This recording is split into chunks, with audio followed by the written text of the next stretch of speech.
everyone, and welcome to the show. Coming up in just a minute. Little Britain, the funniest TV comedy in years. Matt Lucas and David Wallens join us live later here to celebrate. And the artist who was born with a rare genetic defect, which means he can only see black and white, tells us how becoming a cyborg has brought colours into his life. Unique invention, it's extraordinary. Also, later tonight, one of your... 22-year-old Neil Harbisson was born with a rare condition called achromatopsia, that's what it should be, which means he can only see in black and white. Now, for an artist, that's a pretty serious disability. But Neil was never deterred from painting. Now, though, colour has been brought into his life thanks to an extraordinary device called the Cyborg, which transforms colour into musical notes. Neil can now recognise colours by the way they sound, and the Cyborg's inventor is a 23-year-old cyber technology whiz kid called Adam Montandon. Here's Neil.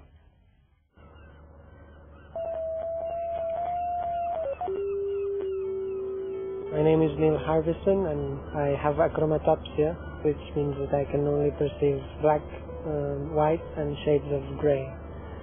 So I've never seen colour, and I don't know what colour is visually.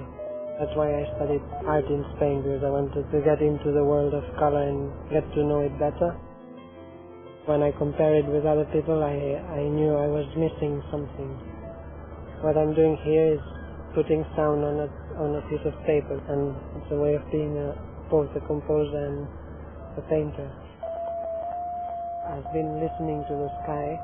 I hear a bit of silence and a high pitch frequency, which is blue, and the silence is white. If I look for the sound in the tubes, this is a low sound, so it doesn't match with the sky. The sky has a high-pitched sound, so I know it's not the same color. But my daily life has changed completely, because I can go to a shop and distinguish different colored objects by the sound, so it's like a new reality. Now I don't feel at all disabled. I just feel that I can perceive color and feel color just as everyone else. Well, Neil and the inventor of that Cyborg, Adam Montandon, is here now. Are both here now. When you actually hear, you must have got to be able to recognise a note very quickly. How long have you had it? You've been wearing it now, Neil? I've had it since the 22nd of March, so it's almost 9 months already. And do you ever make a mistake, or is your brain now perfectly attuned to the harmonies? I think it's almost perfect now, so it's really How many different colours can you recognise? Well, about 25 main colours, and then, yeah. That's very subtle. How did you invent this? It's a wonderful idea. Well, it seems such a simple idea, because I was giving a lecture at Neil's college on cyber technology and how we can change the way that we see the world. We don't have to accept just what's put in front of us. And Neil said, well, I can't even see what's put in front of me. I can't even see all these colours that everyone talks about.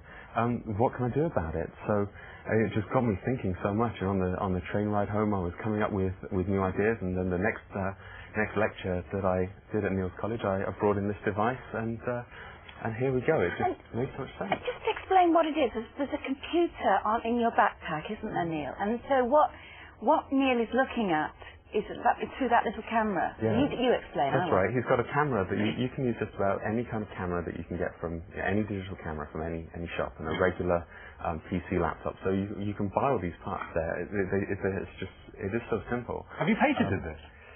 Well, that's what some of the things that we're looking at. You should do before someone jumps in there. It's certainly a great idea. And could other visually impaired people benefit from this as well, do you think? Oh, most definitely. It's not just for colourblind people, but it could be used for blind people, partially sighted people, absolutely, or even just artists or performers who want to experiment with a new way. And just look how it's improved his work. I mean, we've got a couple of your just early paintings, which you painted before you were fitted with the Cyborg. No, it's before you were used to. Yeah, before you used to it. That's right. And those are parasols on the beach, aren't they? But the colours aren't right, mate.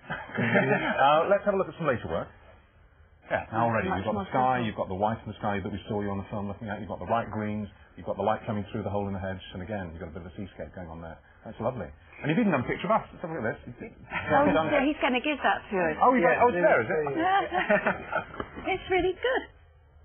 It's very, very representative. It's excellent. Look, We've got a trick. We've plugged your machine into our speakers here, so people at home can hear. Now, what we've done is we're going to try and fool you. You know now that bananas are yellow and that apples are either green or red. So what we've done is we've painted these fruits with totally the wrong colour. So let's see. Let's try 3%. Can you tell me what colour that is?